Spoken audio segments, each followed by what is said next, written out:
क्या दोस्तों, RPSC topper के इस चैनल पर मैं अजय सिंह चारण आपका हार्दिक स्वागत करता हूं। किसी भी प्रतियोगी परीक्षाओं में भारतीय संसद एक महत्वपूर्ण टॉपिक के रूप में रहता है। भारतीय संसद 3 चीज़ों से मिलकर के बनती है, जिनमें सबसे महत्वपूर्ण है राज्यसभा, लोकसभा और राष्ट्रपति। इन तीनों के सम्मिलित रूप को हम संसद के नाम से जानते हैं। आज हम राज्यसभा पर थोड़ी चर्चा करेंगे, जिसे उच्च सदन कहा जाता है। भारतीय संविधान के लागू होने के बाद 3 अप्रैल 1952 को काउंसिल ऑफ स्टेट के नाम से राज्यसभा का गठन किया गया था। राज्यसभा की पहली बैठक 13 मई 1952 को हुई थी। इसके पहले सभापति डॉक्टर सर्वपल्ली राधाकृष्णन थे। सर्वपल्ली राधाकृष्णन, जो कि हमारे पहले उपराष्ट्रपति हैं, वो इसके पहले सभापति थे और उन्होंने 23 अगस्त 1954 को संसद में घोषणा की कि काउंसिल ऑफ स्टेट अब राज्यसभा के नाम से जाना जाएगा। यानी कि 23 अगस्त 1954 को राज्यसभा को राज्यसभा नाम मिला। यह राज्यसभा संसद का दूसरा सदन या उच्च सदन कहलाता है। इसे राज्यों का सदन कहते हैं, क्योंकि यह सदन जो है वो संघ के राज्य क्षेत्रों का प्रतिनिधित्व करते हैं। संघ के राज्य क्षेत्रों का, हमारे जो जितने भी राज्य हैं उनका प्रतिनिधित्व राज्यसभा करती है। जनता का प्रतिनिधित्व नहीं करती है, क्योंकि जनता का प्रतिनिधित्व लोकसभा में किया जाता है। अनुच्छेद 80(1) के तहत, ये बहुत महत्वपूर्ण है, अनुच्छेद 80(1) के तहत कई बार पूछ लेते हैं। 80(1) के तहत ये उपबंधित किया गया है कि राज्यसभा की सदस्य संख्या अधिक से अधिक 250 हो सकती है, जिनमें 12 सदस्य राष्ट्रपति द्वारा मनोनीत किए जाते हैं और 238 सदस्य संघ की इकाइयों का प्रतिनिधित्व करते हैं। यानी यह अभी की संख्या नहीं है, इतनी संख्या अधिकतम हो सकती है। जो इकाइयों का प्रतिनिधित्व करते हैं उन सदस्यों का चुनाव एकल संक्रमणीय मत प्रणाली द्वारा होता है। एकल संक्रमणीय मत प्रणाली, जिसे आनुपातिक प्रतिनिधित्व की प्रणाली कहा जाता है, हेयर प्रणाली कहा जाता है। इसके खुले मतदान से संघ और राज्य के विधानसभाओं के निर्वाचित सदस्यों के द्वारा किया जाता है। सबसे महत्वपूर्ण ध्यान रखने योग्य बात यह है कि इस चुनाव में मनोनीत सदस्य राज्यसभा के चुनाव में भाग नहीं लेते हैं। वर्तमान में राज्यसभा की सदस्य संख्या 245 है। इनमें से 233 सदस्य संघ राज्यों के और 12 सदस्य राष्ट्रपति द्वारा मनोनीत किए जाते हैं। कई बार ये भी पूछा जाता है कि मनोनीत करने का प्रावधान कहाँ से लिया गया है, तो मैं आपको बता दूं कि 12 सदस्य मनोनयन का जो प्रावधान है वो आयरलैंड के संविधान से लिया गया है। दिल्ली और पांडिचेरी चूंकि केंद्र शासित प्रदेश हैं, लेकिन फिर भी उनको राज्यसभा में स्थान आवंटित किया गया है, क्योंकि इन दोनों जगहों पे विधानसभा का गठन किया जा चुका है। राज्यसभा के लिए स्थानों का वर्णन संविधान की अनुसूची 4 में दिया गया है। संविधान की अनुसूची 4 में राज्यसभा में कौन आदमी कहाँ से चुने जाएंगे, कितने सदस्य चुने जाएंगे, इसका प्रावधान दिया गया। हालांकि संसद ने 2003 में कुछ संशोधन किए थे, जिनमें महत्वपूर्ण संशोधन ये था कि राज्यसभा के उम्मीदवार का अब उस राज्य का निवासी होना जरूरी नहीं है जिस राज्य से वह राज्यसभा का चुनाव लड़ना चाहता है। दूसरा, गुप्त मतदान के स्थान पर खुले मतदान की व्यवस्था को अपनाया गया। अब हम जानते हैं कि राज्यसभा सदस्य के लिए क्या योग्यताएं होनी चाहिए। वैसे तो राज्यसभा सदस्य के लिए वही योग्यताएं निश्चित है जो लोकसभा सदस्य के लिए होनी चाहिए। केवल एक छोटा सा अंतर है, उसमें आयु न्यूनतम 25 वर्ष है और इसमें आयु न्यूनतम 30 वर्ष है। यानी कि भारत का नागरिक होना चाहिए, आयु 30 वर्ष की होनी चाहिए और संसद द्वारा निर्धारित अन्य योग्यताएं उसके पास होनी चाहिए। इसके अलावा वह पागल नहीं हो, दिवालिया नहीं हो।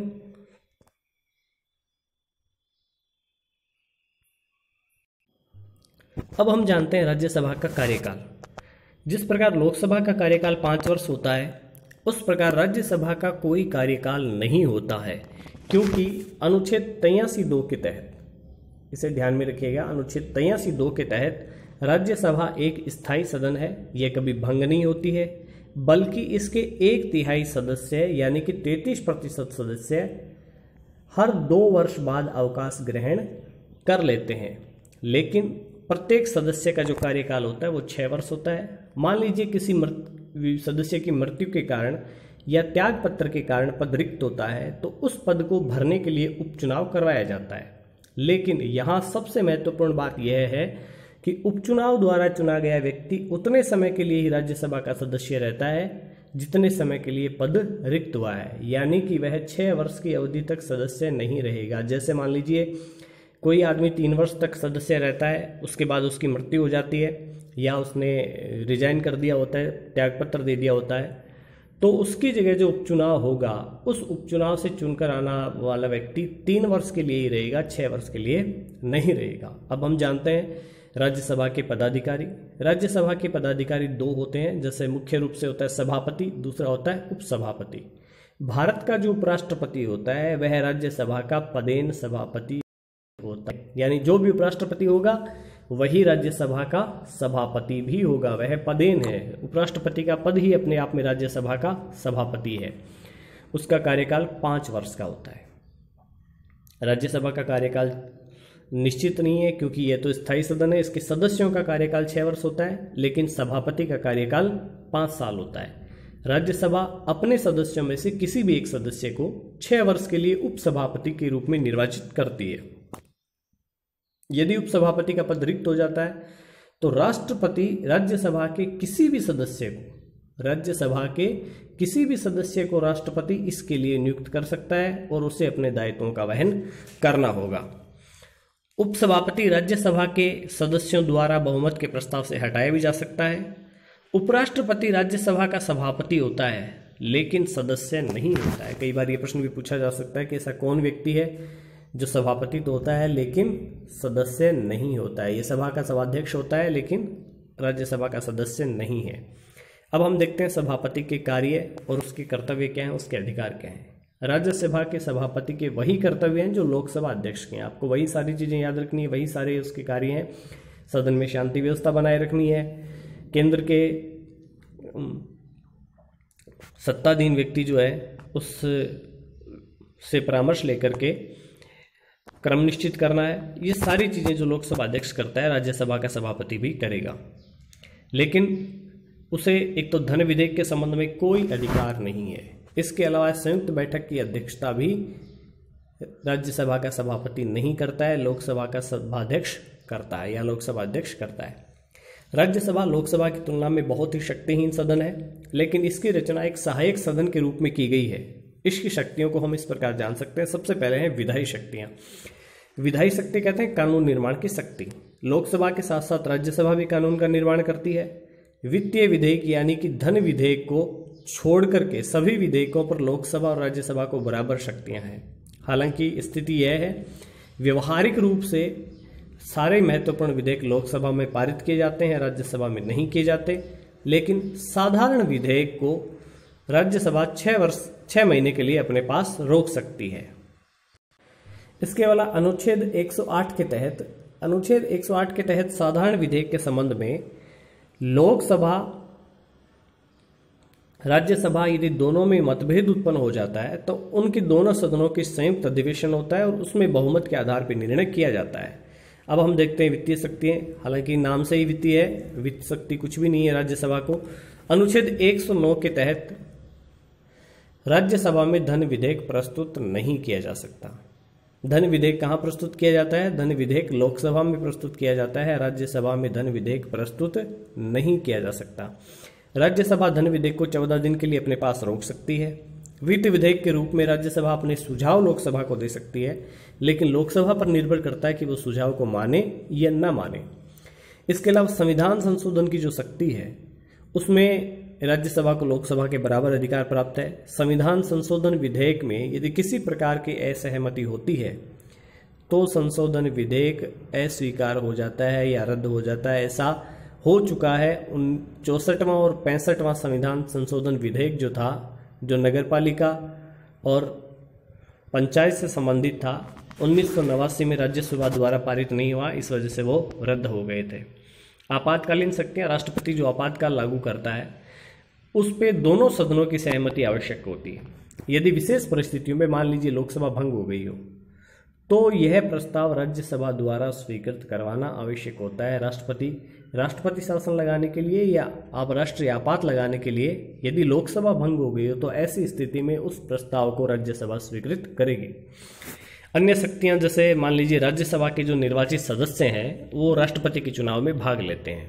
लोकसभा और राज्यसभा दोनों मिलकर के उपराष्ट्रपति का चुनाव करते हैं। लोकसभा के साथ मिलकर के राष्ट्रपति सर्वोच्च न्यायालय के न्यायाधीश और कुछ पदाधिकारियों पर महाभियोग लगा सकती है। महाभियोग का प्रस्ताव तभी पारित होता है जब दोनों सदन इस प्रस्ताव को स्वीकार करें। दो कार्यों में राज्यसभा को विशेष महत्व दिया गया है। वो दो कार्य कौन कौन से हैं? वो देखिए, पहला कार्य ये है कि किसी भी विषय को राष्ट्रीय महत्व का घोषित करने का जो अधिकार है अनुच्छेद 249 के तहत वो केवल राज्यसभा के पास है।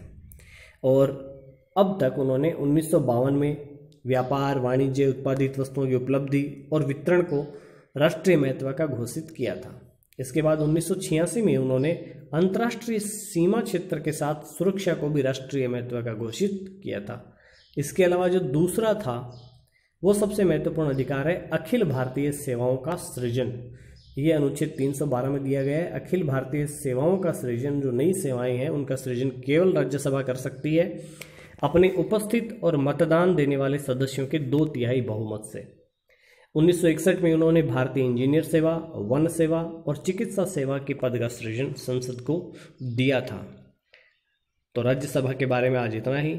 अगले चैप्टर में हम राज्यसभा के अलावा अब लोकसभा पर भी और राष्ट्रपति पर भी चर्चा करेंगे। तो आपका बहुत बहुत धन्यवाद, बहुत बहुत आभार। राजनीति विज्ञान से या भारतीय संविधान से जुड़ी हुई ऐसी ही रोचक जानकारियां या प्रतियोगी परीक्षाओं के हिसाब से जो महत्वपूर्ण बिंदु है उनके लिए आप हमारे YouTube चैनल RPSC टॉपर पर बने रहिएगा। मैं अजीत सिंह चारण, स्कूल लेक्चरर, राजस्थान गवर्नमेंट, आपका हार्दिक स्वागत और अभिनंदन करता हूँ।